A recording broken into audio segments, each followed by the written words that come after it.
There we go. All right, Suzy Escalante, thanks for joining us today. Thank you Uh, for having me. yeah, we like to talk to other real estate professionals as much as possible so that if anyone actually listens to this, they're not just listening to our boring voices the whole time. And we Oh, finally branded it. absolutely. We're now called the Executive Lunch. So if anybody asks you what podcast you were on, tell them that. Eventually they'll hear I about like us. that. That's catchy. I like it. Well, it started because Greg and I had a standing meeting where we would kind of talk about prospecting and marketing and stuff like that, but then we would end up drinking at lunch and never going back to work. Yeah. It happens.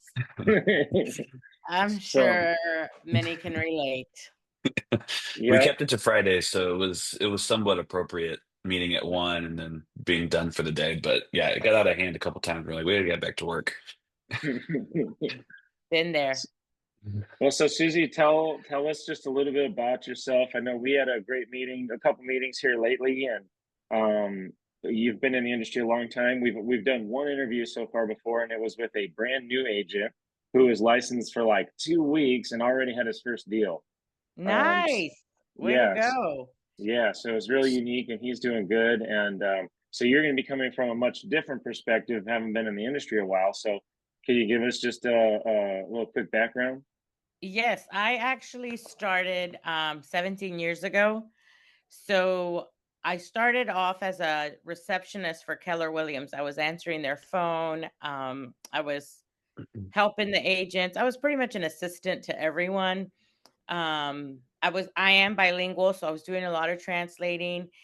And I know this is going to make me sound really old, but you would get your commission checks delivered to you, or somebody like the title company, somebody would drop off checks, right?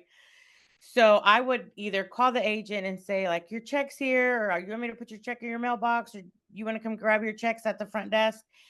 And the agents would open their checks, and I'm like, why am I answering phones? Like, I Yeah. need to be doing what they're doing because I like I'm a people person. I'm talkative. I liked helping them. I liked when they asked me for help. And so yeah, I was like, you know what? I'm going to take my classes. I think I was 21, 20, maybe 21, 22. I don't remember. But anyway, I took my classes, and I joined Keller Williams because that's who I was working with. And it was a much it was a much different time, like way different, because we didn't have, I think, social media. Facebook back then, you had to be in college, and like MySpace, like, it wasn't what it is now. Like now you can, all your branding is done on social media. Mhm. So back then it was like you learned to make flyers. They would tell you to, this is your area, you're going to farm this area, you're going to knock on doors, you're going to hand out flyers, you're going to door knock. And honestly, that could probably still work. Like I wouldn't even knock it now. Like, if things get really tough, I will go knock on doors, right?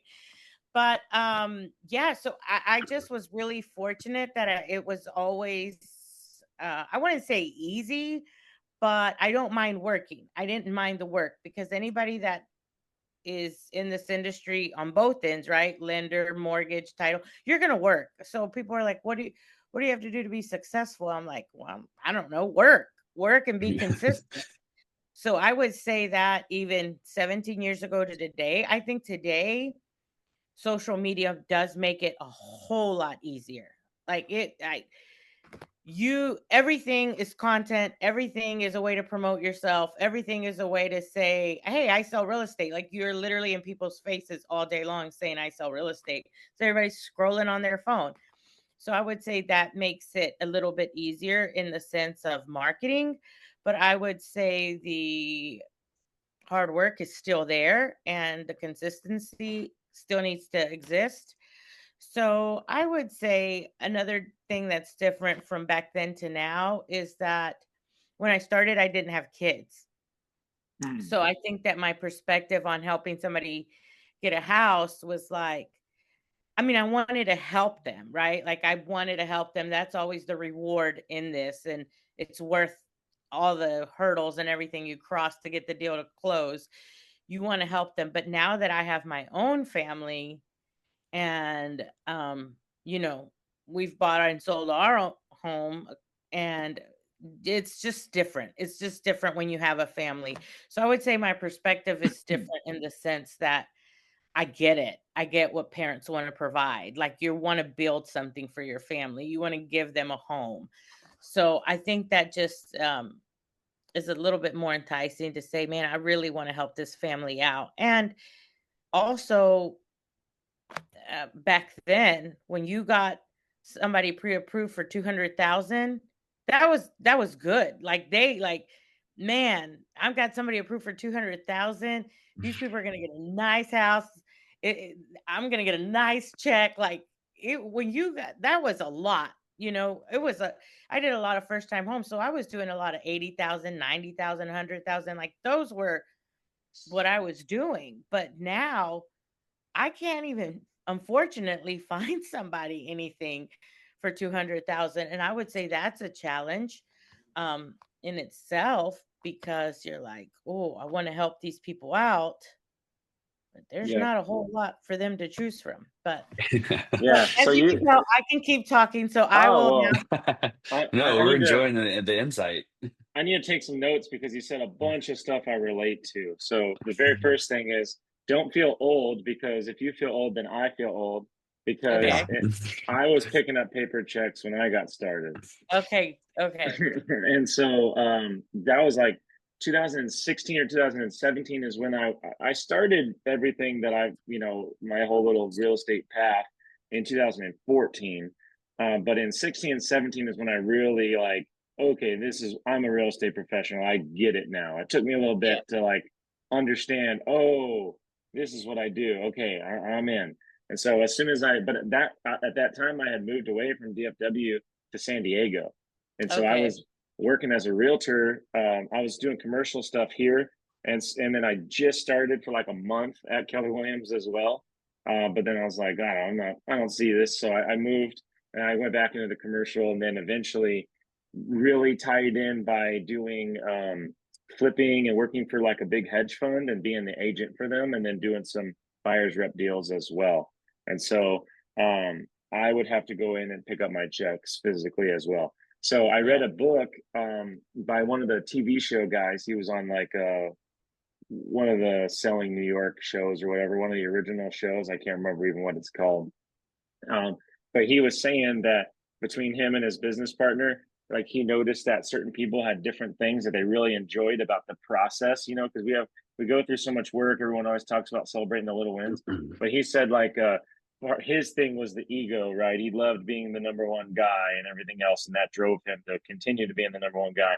He said, but his mhm, partner was so much different than him. His thing that really kept him going was feeling the check, taking it to the bank, and mm. depositing the check. And he said that his partner, that was his thing. That was like the best part for him was like, I just love going to the bank with these checks. That's interesting. I mean, I can get that, but listen, I'm not gonna complain about a wire that hits my account. Yeah. Yeah, that's nice too. Well, but the feeling now is different, right? Instead of Yeah. having to get Oh, in your yeah. car and going, you still log into the account and you see it hit, and it's the same, probably the same feeling. Um, The event but you there's and I something were about at. giving a five-figure check to somebody else to put in your account for you, you know? Oh, yeah, I switched companies. I was not there that long once I realized, like, man, like, I still remember because an agent that was older than me at the time said, "Always keep a copy of your first check," I know and I've I heard still that, have and I it. don't have mine yet. You do have one? Mine was $515. So was Nice, good. mine, and I'm in insurance. That's the sad part. Yeah. Mine was really, really low. Yeah, because it was like, "Oh, okay, well, they get that much and they get that much," and oh my gosh, I did all this running around. Again, the houses were $90,000. Hmm. So, Well, but and so you can relate that to today's world. So I really like what you talked about with farming and old school way of prospecting. And I mhm, really tell people, especially new agents, they're like, "What should I do?" It's like, well, yes, social media, but you should also do the old school way too. You need to do both if you're going to really kill it. I agree. Um, because you can do social media, you can advertise your open house, but hit it during the week and do that circle prospecting on the neighborhood of the open house, Oh yeah. and then if anything else, drive them to your social pages. And Oh now yeah. your CRM and everything is effectively your social media, and you're dripping them every day, let alone the Yeah. 7 touches or whatever, like they always used to teach.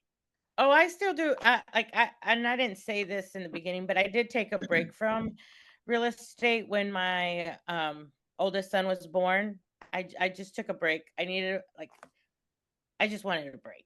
You know, I've it was taken a after break as well. 2008. It was like he was born in 2012. So it was a little bit, it was time had passed, but I had done it for a while and I just wanted a break. So anyway, I got back into it, but when I got back, I did I did do door hangers on people's doors. Like I ordered a bunch of Dallas Cowboy calendars because that was always a thing, Yeah. like mailers and stuff. But I did mail some out. But the people in my direct neighborhood, like I just grabbed my dog and went for a walk and handed them out because it also sometimes I think people appreciate like a face to face. If somebody was Yes. home and I knocked on the door and I'm like, "Hey, I'm your neighbor and if you ever need help or you want to know what your house is worth, you thinking about selling it, like give me a call. I live right down the road." And so I think Mhm. that um that's also sometimes people appreciate that more, a little bit more.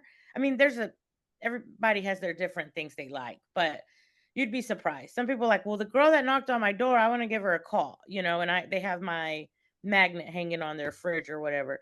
I Yeah. always think it works. Like The I might magnets not, work. So it works. we've talked about this with weddings recently too, because you're like, should I send out all these saves the dates and whatever else? And I guess spend money on that stuff. But the people who sent me a save the date as a magnet, I still have. And Hmm. my aunt and uncle have insurance, realtor, local business, whatever calendars of the Rangers and Cowboys from decades ago on their Yeah. fridge. I And have an so aunt who will certain not, things, yeah, yeah, she has like early 2000 or mid 2000 whatever year Dallas Cowboy schedule on her fridge, and so does oof, my grandpa, and there's they're like, probably we're a not lot of getting rid of it, losses. it has your face Yeah. on it.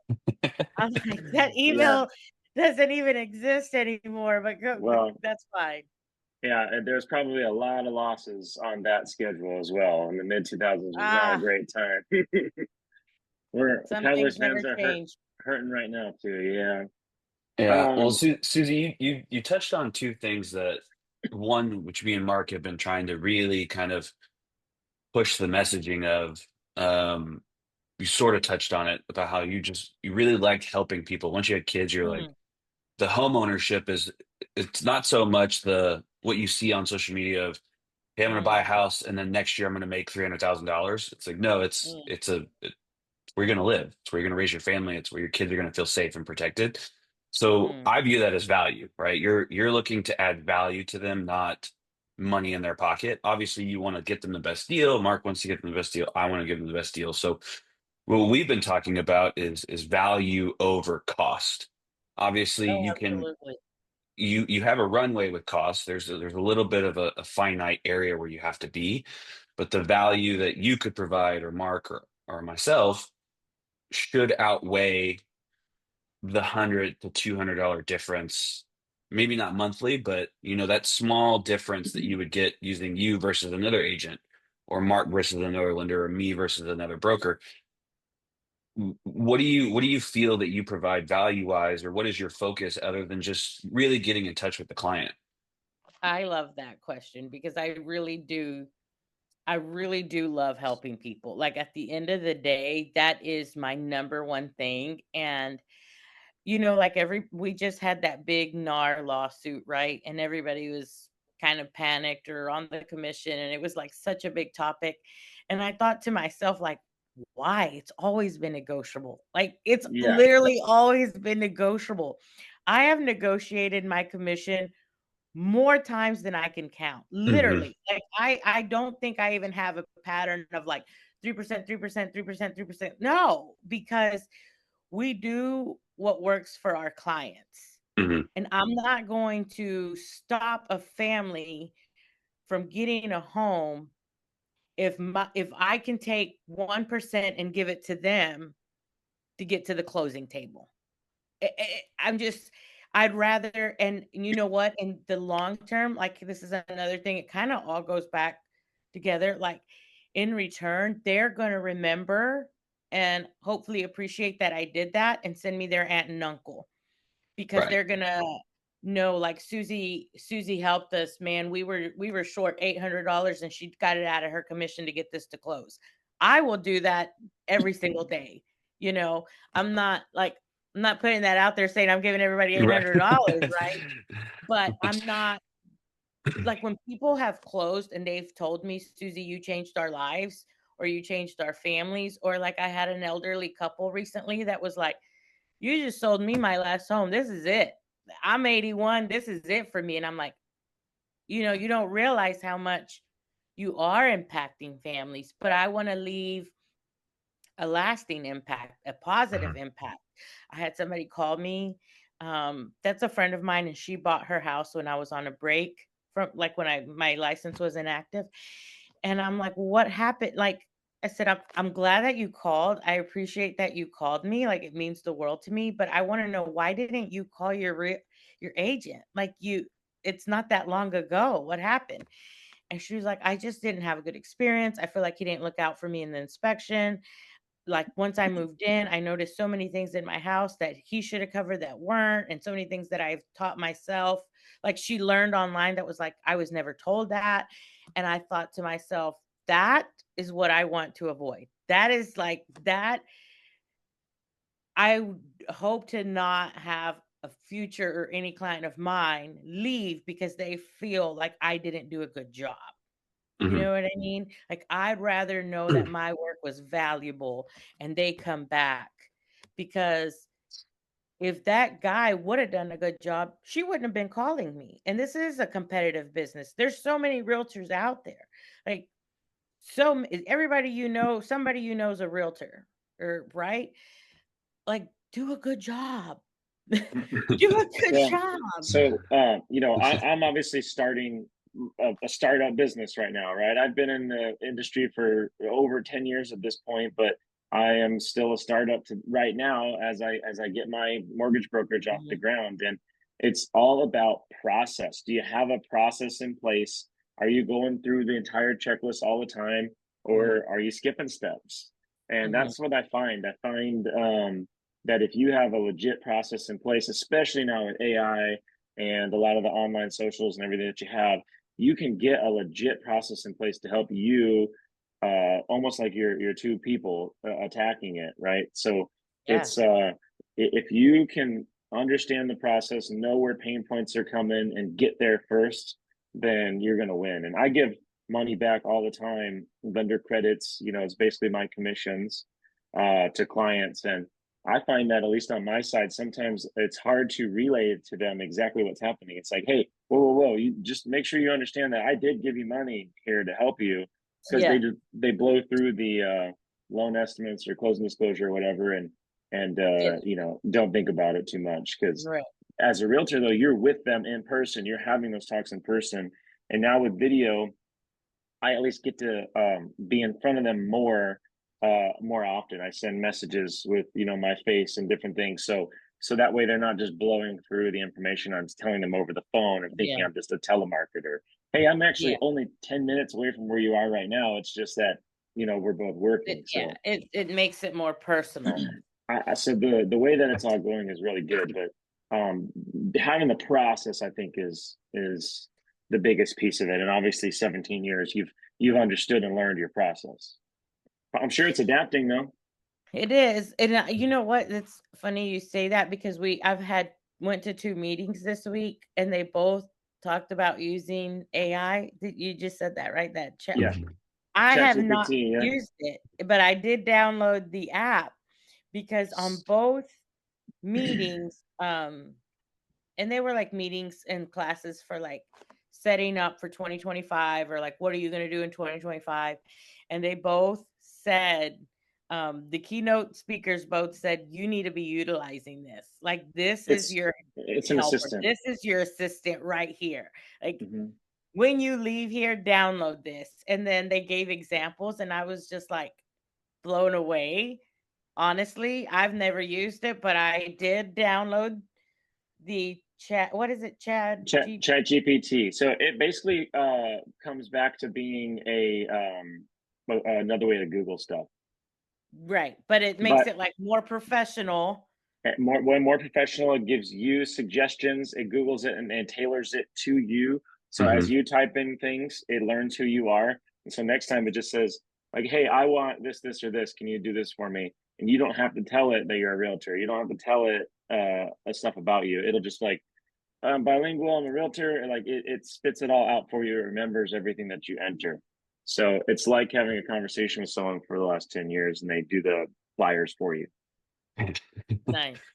I'll Yeah, pay So I use it on calls. If somebody asks me a question, insurance is so hard to understand at times. I mean, the documents and the different forms and everything that we deal with.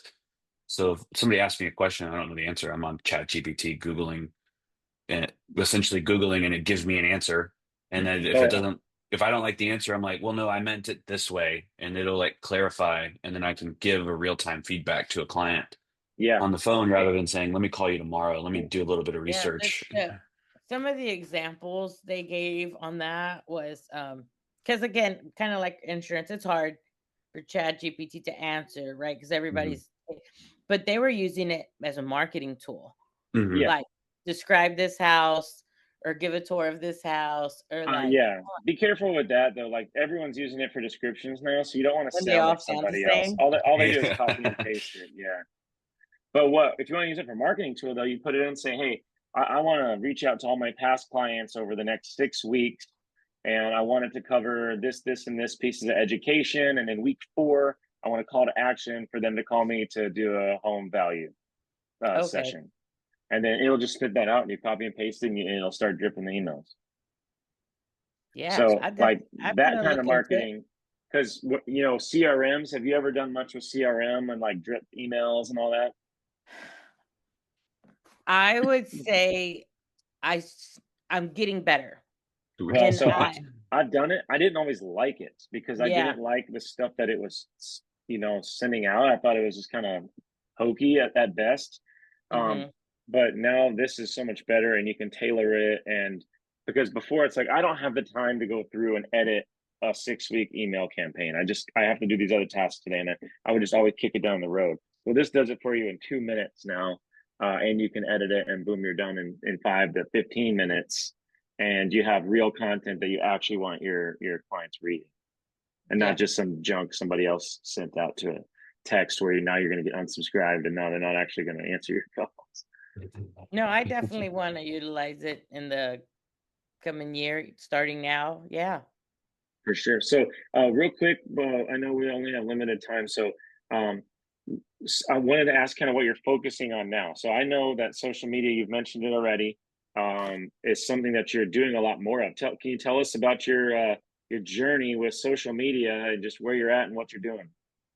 My journey is it works. I'd already said it works. So I just again, I think it's like we're saying, I don't know if it's the demographic of that I'm in. I'm a millennial, so I don't know if that everybody's always on their phone, right? Like my age group is always on the phone. It seems like everybody's age group is in there on their phone.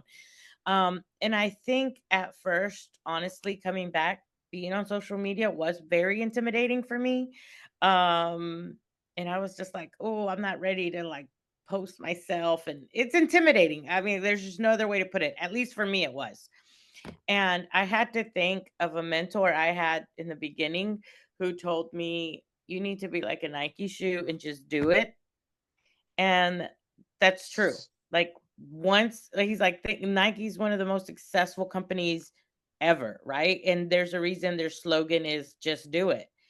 And once I did it, it's like I think people I don't know if they related to it or they found it information useful. I whatever it is, thank you. But I do know it works. So I think I that is a focus of mine, like even going to the new year.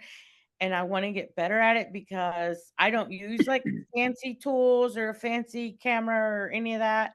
And sometimes I think maybe that also helps because it's more relatable to a person to be like, you know what I mean? Like I don't have a big fancy $1 million production to Mhm. promote a house.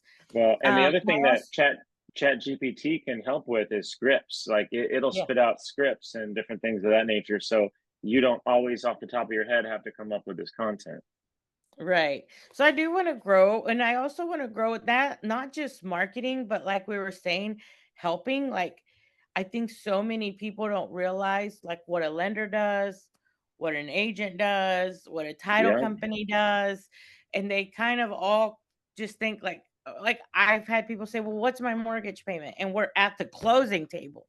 And I'm like, "Your lender didn't your lender didn't go over this with you?" Oh yeah, So you got to call me. We'll take care of that. you see? So just different forms of like real estate education and marketing, I think is where I kind of want to lean towards just in I do a lot of Spanish speaking and a lot of times that community doesn't know at all either. And one of the meetings I went to, they were talking about the statistics of like the Hispanic communities buying so many houses. So I do like to do occasionally some in Spanish just because I feel like nobody's educating them and they're buying Well, houses. I'll tell you what, a takeaway from what we're doing here and something I'm going to be working on soon is just doing like a home buyer seminar effectively, but Mm. online, just like this. So very time effective. And because I think a lot of the seminars always fall through, right? It's supposed to be for education. You're not Mhm. walking in the door as a consumer to a seminar to get sold a house right then and there. You're learning, you're going to Right. get into a database and then go from there. But if you just do them on Zoom, you basically just do question and answer sessions on Zoom and invite people and run a couple ads. You get a lot more traction, and they work a lot better than Oh yeah. trying to set something up, go finding a space, and then have lunch for 100 people and 3 people walk in the door. So like this is strictly value driven. You limit on time and you let them ask some questions, and then you get some one on one meetings with them later on. It's the way to go. Oh yeah. Absolutely. And I think value, information, Some educating, that brings you clients. Yeah, we're happy to help you with the education piece too, because one of the reasons why me and Greg work really well together is what about insurance? So you're talking about just regular old real estate basics 101 that people having questions on. Well, insurance is super complicated. Insurance is like the last thing people think about, but the first thing that might kick you out of a contract. Yeah. Because especially with the rates or like what I saw I've seen this year a lot is those hailstorms from last year. We had so many different hailstorms. And every time I go into a house and I'm like, oh gosh, let's see this roof. Because, you know, if it's an older roof and then we Mhm. had those hailstorms, and then I know the inspector's going to pick it up. And nobody wants to pay all that money for a roof, and then nobody wants to insure a guy with a crappy roof. So it's like, yeah, Yeah, that's and if another you educate. good on you for looking at things like that during walkthroughs and showings, because not everybody is looking for I know. the small items. Yeah. Which is honestly such a big item. Yeah. Yeah. Well, We could we could talk another hour on that, but yeah, it's just there's a whole lot that goes into it that people don't understand, and it's kind of a double-edged sword. You get punished for not replacing it, but if it doesn't need to be replaced, why replace it? Yeah, there's a whole. I could Yeah. talk all day about that. Yeah, and yeah, those Texas storms just don't really help. nope. And then you got all sorts of other things that come into play too with the new tech, like we're talking about. Well, solar is new, and solar gets put in there. And what does that do for insurance? And what does that do for lending? I got a client right now who's having a hard time selling their house, and they're contingent on another one, and No, don't it's do it. Don't it's do tough. it. It's tough. Like I these don't these those extra yeah, liens I and, will and go ahead. yeah, like you said, people don't realize like they want to sell their house and then they have this 200,000 ridiculous amount loan that they owe to those solar panels. and the new owner doesn't want it, and they owe money on it, and now it's messed up your roof.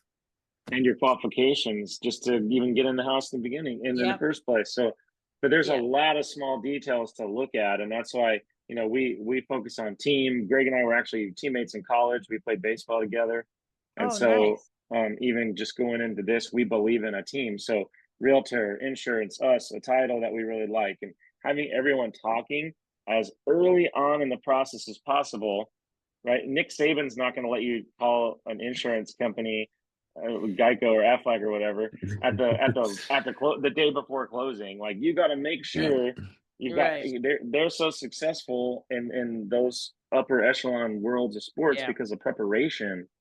And so good for you for looking out at that stuff. And like, people that are looking for houses need to have somebody who's prepared and going to help them be prepared instead of Yeah. just pushing them into a house just to get them in. Yeah. Like, I don't always like pushing certain loan types because the people might not be prepared for the details of that loan type just to get in.